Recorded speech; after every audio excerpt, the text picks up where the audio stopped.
To the show. I'm Mark the Tech Ninja. Welcome to the Pivot Playbook. And yeah, today's episode is gonna be one of them ones y'all want to definitely pay attention and lock in on this one.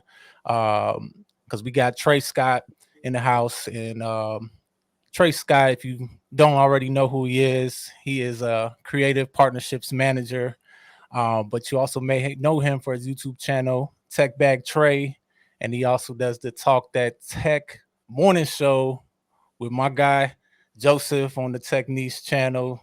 Definitely tap in with them. They do the live show every Monday, and but yeah, he's also a fashion guru, semi-pro golf player. Man of many talents. Um, but yeah, we gonna dive right in. Trey Scott, man. If there's anything I left out, go ahead and fill them in. But yeah, man, just talk a little bit about that creative partnerships manager. Like that was something that when I saw that, that's very interesting to me. And when we connected last time, yeah, talk to me a little bit about what that role is, and how'd you get there, man? How did you make that pivot? Because I know you was doing tech sales, and now you're the content king. Talk a little bit about all that, man, for me. Yo, yeah, man, appreciate that, Mark. I don't know about the content king, but we making little moves. We making little Mm, moves. mm, Yeah, bro, you said it all, man. You didn't leave a lot out. You even said some stuff I didn't even know you knew about. Yeah, I do love playing golf a little bit, little stuff, little action, but yeah, I guess only thing I can think of is, man, I've been married for 10 years, going on mhm. 11. Wow, So wow, outside of congrats. that. Yeah. Outside of that, uh, yeah, that's you put it right on the money. But as far as going into creator partnerships manager and just that pivot, I don't know how much you want me to go into, but I'll just give you the gist of that, and then we can, whatever questions or if you need me to go deeper, I will. But yeah, basically, I pivoted into the tech industry, into tech sales, and what ended up happening is really it was nothing outside of my grandfather. He ended up getting a little sick, and by a little, it was a lot. I'll take that back. He got sick, and for me, I was in a blessed enough to be in a position where, um, at the time, I was in a hybrid role in tech sales, and it was just one of those things where I'm seeing like, yo, he's an hour and a half away. I grew up with him, like, and not like in a sense where, you know, I lived with him forever. I was with my mom, but in the summertime, I would always go back every summer. I spent all summer with him out in the country, out in the pastures.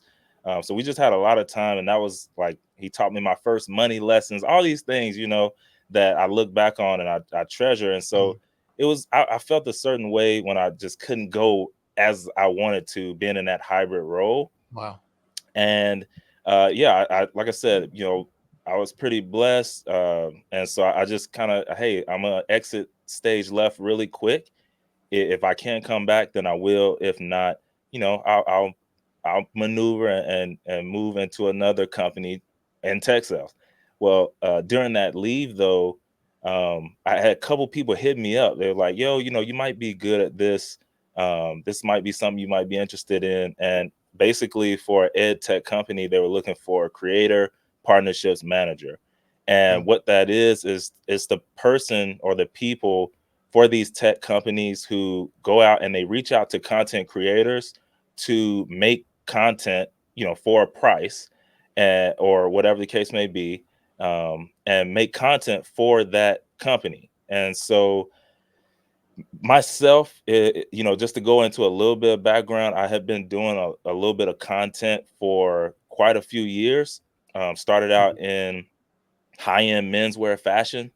So I love a lot of different fashions and different aspects of fashion. But I knew a space on IG that I couldn't get into really. Just I could, but it was going to take forever to grow, and that was streetwear, right? So I have a lot of streetwear. I love it, but I knew it was going to be hard to grow in there. So I went down the high end menswear fashion, and ultimately with the hopes of partnering with Gucci, Louis, Fendi, Prada's of the world, right? Mm. And getting sponsored stuff and all that. But it just didn't.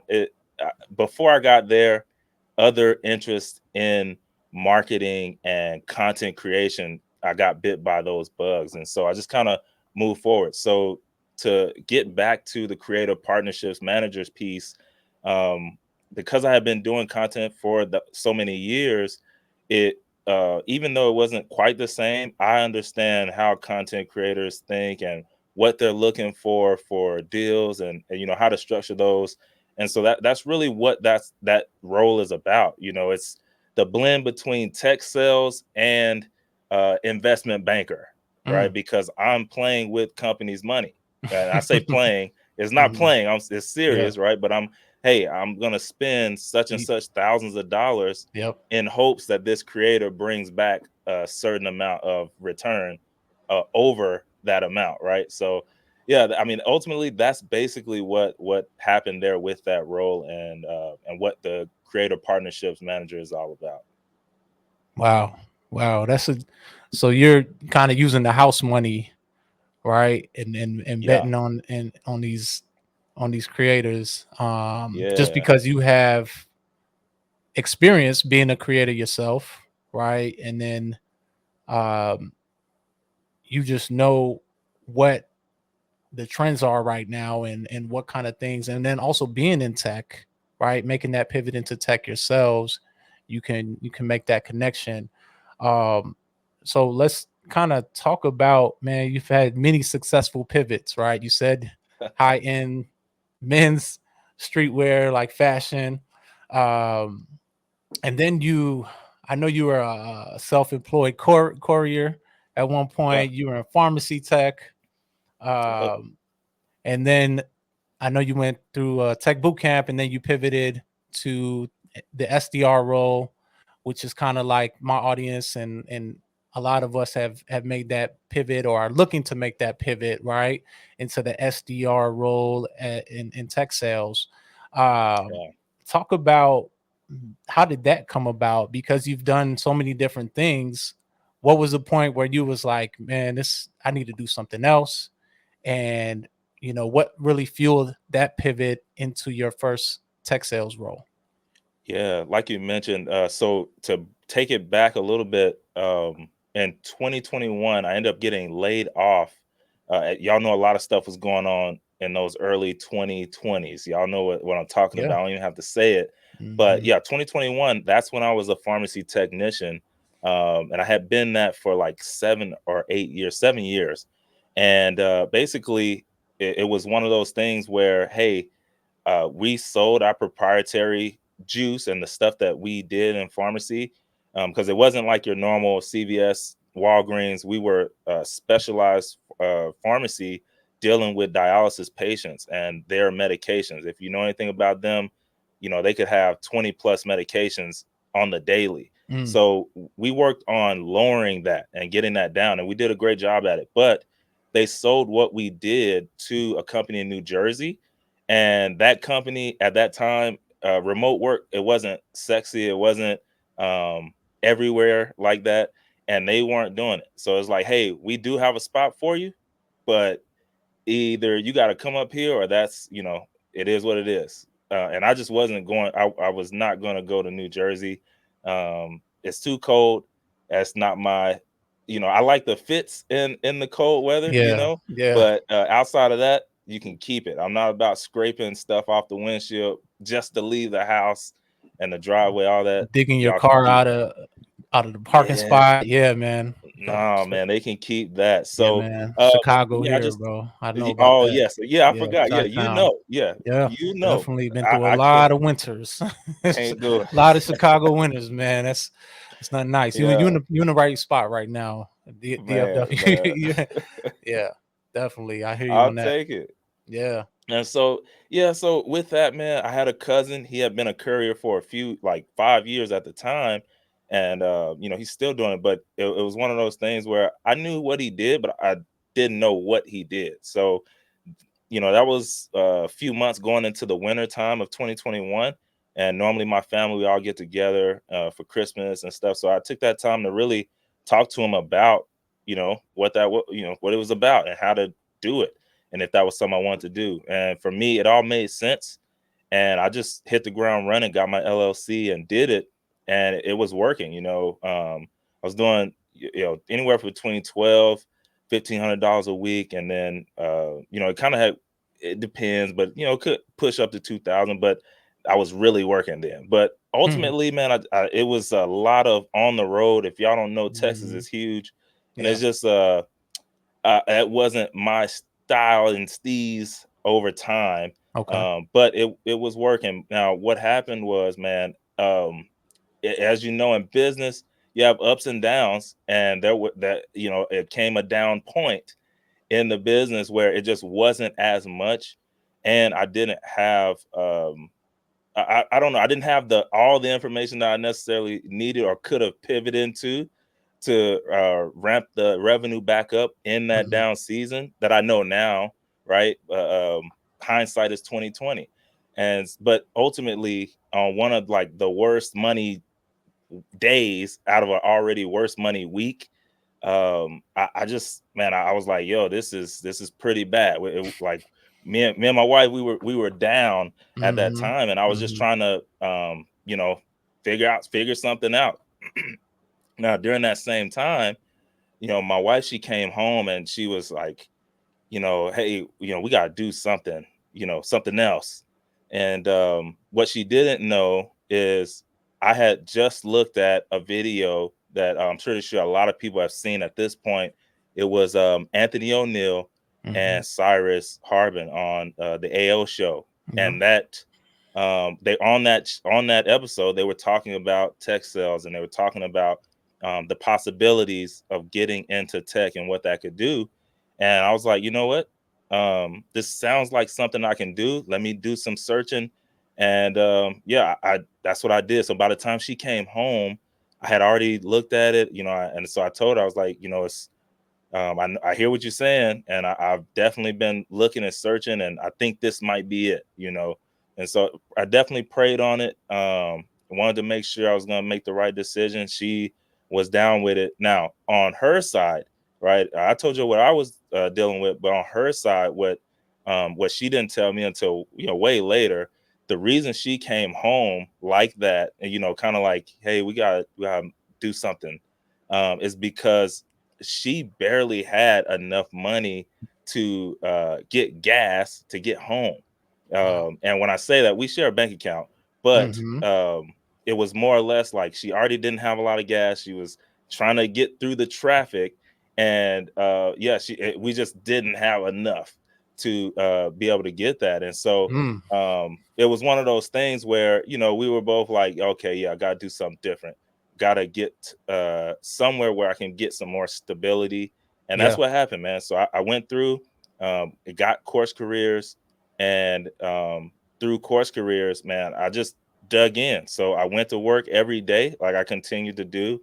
And obviously it picked back up. Like I said, it was a bad money week on top of another bad one. And then that was like the bad money day, the worst one.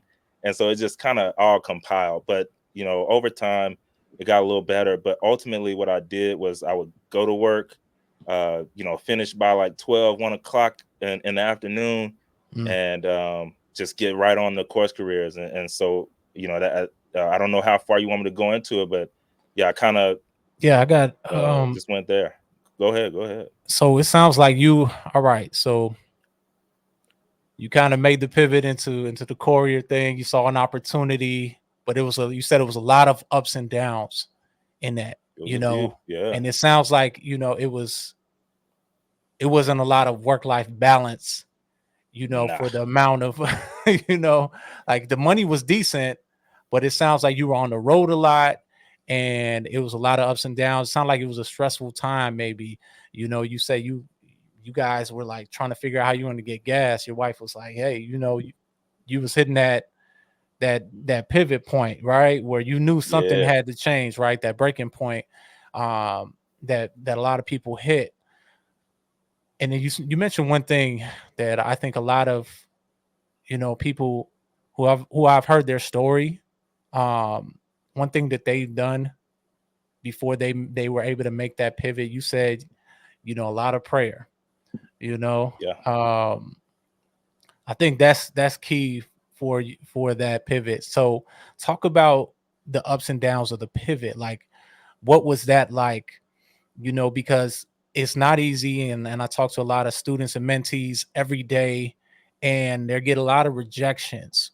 What did you do differently, do you think, from most people who don't have success making the pivot, who have done boot camps and are still struggling to find jobs?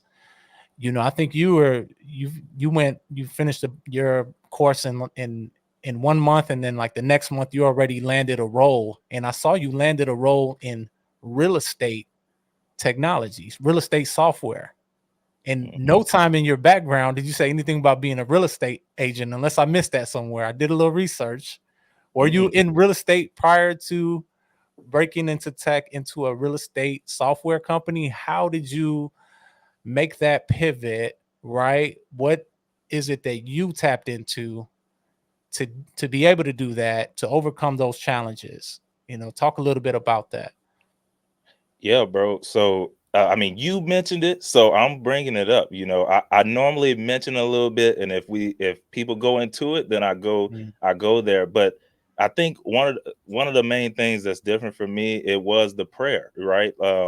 When I said I was praying, that's not something that's just that most people. It only happens when they're in trouble, right? They use using God like a Mhm. genie. What I mean? Hey, can I? I need you right now. Hurry up, get out of there. But no, that this is it was a part of my everyday. Um, it's just a part of what I do. So I have affirmative prayers. I have prayers for my family, prayers for my church, prayers for people that I just know, or when people call me, all that kind of stuff. So for me, that was second nature. But I'm a firm believer that that literally helped me to kind of pivot, and not only that, but allowed us to get through those points graciously. Uh, we were, like I said, we had those hard times and stuff like that, but we didn't once go without a meal. Mm. Still eating out, or whatever the case may be. And that being said, still had some stuff put up for the rainy days, but just trying to hold out as long as possible. Yep. So it wasn't like all the way out, but we were pretty much down. But ultimately, yeah, I would say it's the prayer. That's what kept me in the game. That's what allowed me. You mentioned the speed that I did it in. Like I said, I was going through the course every day. So, once I got off from work, I got back home off the road. I'm hitting, either I needed a nap or I needed to get a little food in my stomach. I'm doing that, and then I'm going right into the course, right? So yeah, I started it like September 9th of that year, and then finished it on that by that 26th, Mhm. and passed it or whatever. And then yeah, by October 19th, I was signing an offer letter. Wow. I had a few offers, but my prayer during that whole time was um, that I would have something by my birthday that was fitting for me. And my birthday is on October 28th. So I signed it on the 19th. I started on that 30th, but Wow.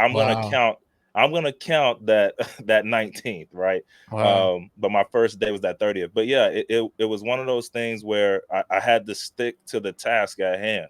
So yeah, when it got hard, it was one of those that, hey, you know why you're doing this, Mm. keeping the why in front of me, Mm. and pushing Mm. towards that, and just staying towards that. That's what kept me in the game. That's what kept me going when I failed the test, because I'm sitting here trying to focus on how much battery I had left, because my butt didn't charge Mm. my laptop, and Oh, wow. and it's a proctored exam, and I can't Yeah. leave. If I leave, you failed. So it's one of those things where, even still, hey, you got one more chance. You barely failed it, so if you take it right again, you're gonna pass. You Yep. saw the ones you missed, um, simple mistakes. So it's one of those things, like, you just keeping those things in front of me, man.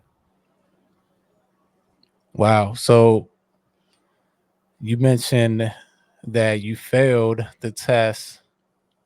So obviously perseverance, you have a lot of perseverance. And you mentioned another thing that I just want to pause on is you said keeping that why in front of you. And I just did a workshop with students on job search strategies, and that's basically the start of it. I know it Yeah. may seem philosophical or whatnot. People like, what do I need to do? It's like, really, what's your why? What's the purpose? Because that's your driving force. That's what's going to keep you going when Yeah. you get a rejection letter. 'Cause they That's coming. going because they coming. Everybody Yeah. gets them. I got them. I've got many in my day, but I knew I need to do this for my family. You got Yeah. to have something of substance, something of value. In my opinion, to to get you through, to keep you going, so you don't quit because it's gonna get hard, but it's worth it. And Yeah. It's a part of the game, man. mhm, The question was asked, can you win if you couldn't lose? Like, is there even a such thing as winning if you couldn't lose? So, it's a part of it. Going through the obstacle. Football is ramping up right now, right? I haven't watched the preseason, but I know it's coming up. But mhm, you think about it. If there was no defense and you just crossed the finish, or not the finish line, but the touchdown, is that really a touchdown? Not really. It's the touchdown when you get past the defensive line, when you hit a juke move on the middle linebacker, and then you can get through the outside guard. I can't remember what their names are, but the cornerbacks. When you can get past those and you can get to that end zone, that's what makes it the touchdown. mm, That's when everybody cheers. So it's a part of the game. You got to go through it. Um, if you know anything about the Bible, Jesus told us straight out of his mouth. It's in red. In this life, you will have trouble, but mm, be of good cheer. I've overcame it all. So he told us, like, you're gonna have it. mhm. So embrace it and figure out a way to get through it. And like you said, knowing that why, keeping that in front of you, that can help. But it's got to And be strong. it's got to be strong. And I recommend even writing it down and putting it somewhere where you see it every day. And don't just think about it and forget about it. Write it down, put it somewhere where Yeah. we be looking at it every day. Um, okay, so now that we talked a little bit about you making that pivot into tech sales, now you said one thing though, you went to real estate tech. Why Oh yeah. real estate software? I want to, Yeah. My because bad. that's another big thing is like people like what industry, and I tell people a lot of times to pick an industry that you have experience with, because you're able to talk about it. You're able to talk that tech in the interview, right? Talk about Sure. that industry, right? So you have that on your resume. You didn't have anything with real estate, right? Mm-mm. So what did you do to position yourself as someone who could be successful and land that offer and really influence those hiring managers in a good way? What did you do to get into that real estate industry? Yeah. I think people underestimate communication. Communication is huge, and being able to communicate, that is a huge part. So, yes, I had no experience on paper in real estate, but I Mm, was a fan of real estate. I was a mm, fan of the idea of real estate, and I knew, okay, the whole reason I even went for it is because I was like, wait, if I'm looking to one day own real estate properties, and just really be around that space, it would be awesome to work for a company that deals in real estate, and I get to talk to the people who are doing millions and millions of dollars in real estate every year, and I can build relationships. And now, I could maybe shortcut that lane to getting into real estate and being able to speak to different types of real estate owners, right? Everything from franchise landowners to mm, apartment complex owners, people who only own RV spaces. So It's interesting when you don't know what you don't know, but I did know I could do it because of the interest that I had previously, Mm, and just the internal work that I did on my own, and just trying to figure out that space and learn the industry. No, I didn't have formal training on it, but I could speak to it well, and not just like, oh, I know what an apartment complex is. Like, no, I understand the types of deals that they make in this space. The type, like I said, the types of contracts that could be made, what these people, how they speak, so that was a big part of it. And mm. then when I mentioned communication, yeah, being able to relay that, yeah, I don't have formal training in real estate. I'm not a real estate agent, never have been, but I understand what an SDR is, and I know how to do that, and I can speak to that well. So all I need to know is what y'all are looking for. What is your intended buyer persona that y'all are looking for, and we can get this thing done. And so, yeah, just being able to speak to that well of the SDR role, I made it a no-brainer on that side, where they, Yep. in their mind, they're like, hey, you know what? That, based on what he said, we can teach him everything else that Yes. we do in house. We want him, the person in our organization. Like, Mm. he's gonna benefit the organization enough that even though he doesn't have a degree, or even though he doesn't have a real estate agent or whatever case may be, Yep. we can teach him the stuff we need him to know. Because you knew the SDR role, right? You knew that you could do the job. Plus, I think you mentioned one other thing that's very important. I'm just going to run it back. Is you had a passion and an interest for real Yeah. estate, for the industry. You knew Yes. this is something you want to, dive into and indulge in. So that's the other key, right? Is Yes. either you go pivot to a tech company that you have experience in, a teacher, go to ed tech, right? Or something you have a passion for, right? Like one of my homies had a passion for Shopify. He's a small business Yeah. owner. He loves Shopify, and he got rejected multiple times, 3 different times, before finally that fourth time breaking through and landing that role at Shopify. But he wouldn't have That's done that awesome.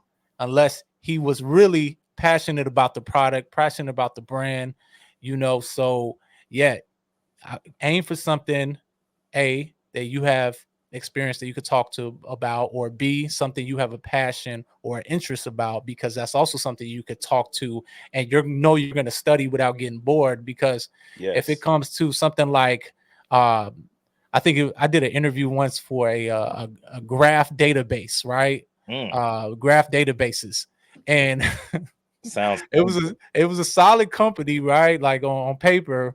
But then when I went to do the research on the company, I was falling asleep. Look on the website.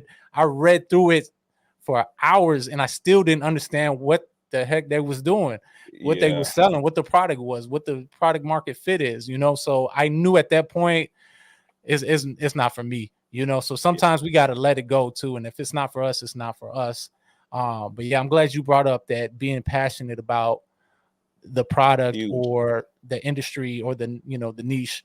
That's Yeah. another way to pivot into something and to be able to crush those interviews.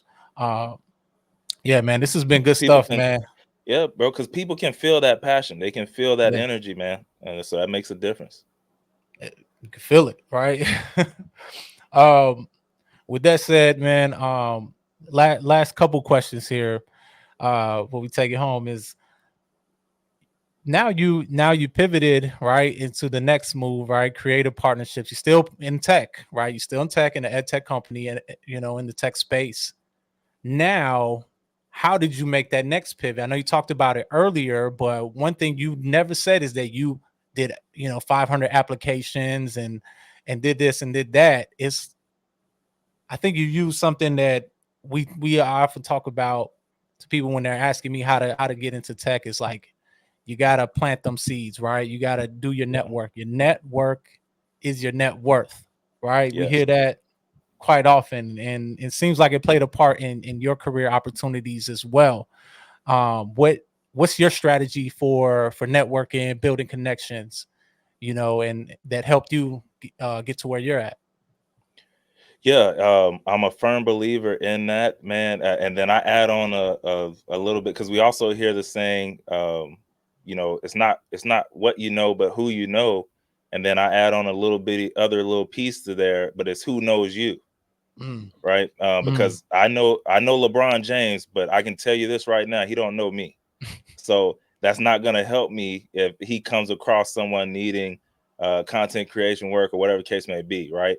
So yeah, so with that said, it is very important to build that network. It's something that I've been doing my whole life. I love people. I just love knowing individuals. I have a genuine interest in people, and so it really comes easy for me. So sometimes it's hard for me to kind of explain or give advice on that. Is you just have to really be interested in people, right?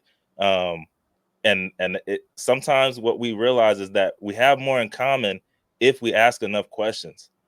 Sometimes a lot of us, we see people and we're like, oh, I don't know if I like that or whatever the case may be. But if you do enough digging, you realize, oh wait, we have this in common, you know.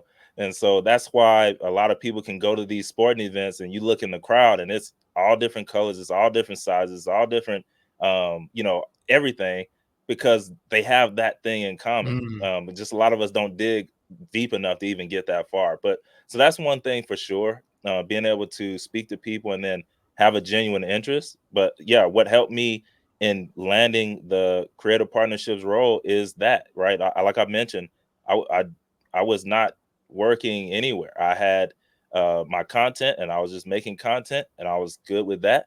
And literally multiple people hit me up saying, "Yo, you might need to look at this. This looks like it's up your alley, or if you're interested anyway." And so I did. I happened to look at it, and I was like, "Yeah, I love content. I love talking to creators." And it was kind of one of those things where it brought me back to what I was doing with real estate, right? For as a tech in tech sales, it was one of those like, hey, I I like creating. I like creating content. I'm gonna be able to speak to creators who are at the top of their game. They're doing great things every day.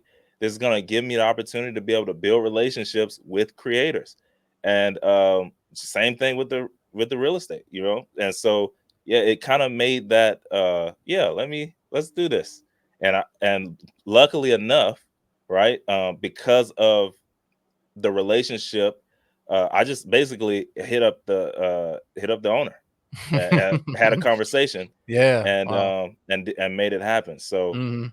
I still went through the process, but Yeah. it was kind of short. But the relationship was already had a big part to do with it. It wasn't, you being unknown and having to prove yourself. It was like you already had Right. built and nurtured that relationship, and you were doing the work. You said, Through and content, by the way.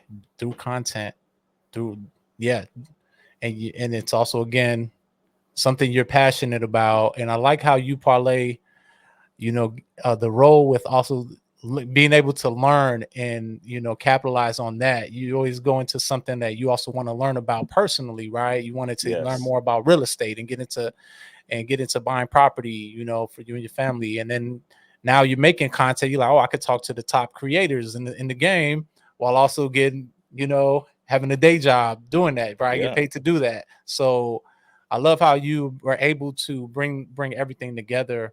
Man, it's been a really, really dope interview, and I'm sure it's going to resonate with a lot of people.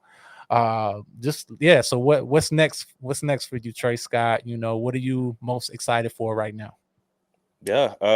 Next for me, man, I'm gonna continue to do what I do every day. I'm a avid.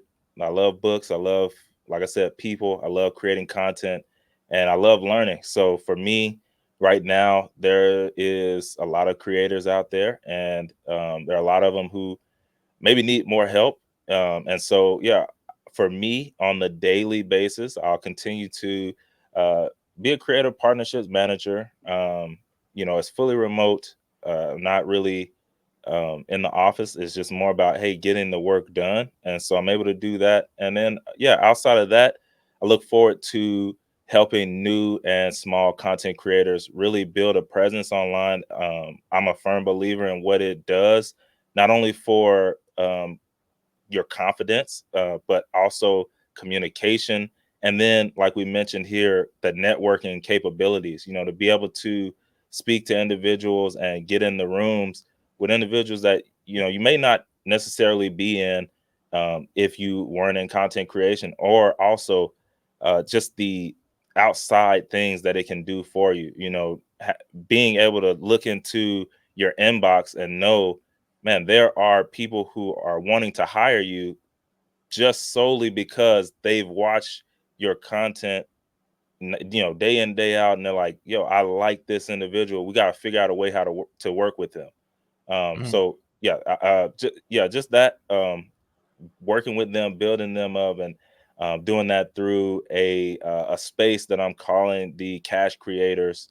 Um, yeah, that's pretty much it, man. Cash Creators. Oh, I love that. I love how Yeah. that sounds, man. Um, yeah, dope, Trey, man. How could people stay connected with you, man? If you know, if they want to continue to follow your journey, tap in with the Cash Creators, and Yeah. yeah, learn about any upcoming projects you got going on. Yeah. So as far as anything that to deal with me, you can go to Tech Bag Trey. You can check out that channel. That is where I talk about the tech industry, and what I did and what I help people get into as far as tech sales. That's what I do there. And then as far as the other channel where I talk about business and the business side of content and content creation, I have a channel that is called Digital Money Diaries. And yeah, that's where I just kind of go through and again talk about that side of, you know, content creation, the business side, things that people who are looking for the tech industry, it might not be for them there. So kind of made it on that side. And so I'm going to be ramping that channel up, and that space, that's where everything Cash Creator and all of that will be. And so, yeah. Digital Money Diaries. Damn, Yeah. I love the naming, man. I might have to hit you up on helping with some names of some some products Yeah, and man. I things I'm mean, you working know, on. I told you I love content, but I love marketing and branding. You know, I have so many books on that type of stuff that it just it intrigues me how, you know, brands and, you know, how you show up, it speaks volumes before you even speak a word, you know. I've always been a firm believer in that. And so yeah, that's no problem, bro. Just let me know. Although we like Tech Ninja over here, we understand the Hey, concept there. hey, Yeah, appreciate that, yeah. man. Appreciate that. Hey, it's been nothing but gems dropped in this one. I hope y'all stay tuned all the way through to the end. Run it back if you have to, because definitely when it comes to pivoting and finding ways to attract opportunities, Trey had definitely dropped some gems for everyone. I appreciate you for that. And yeah, man, we'll see you on the next one. Yes, indeed. I see you, brother. Peace.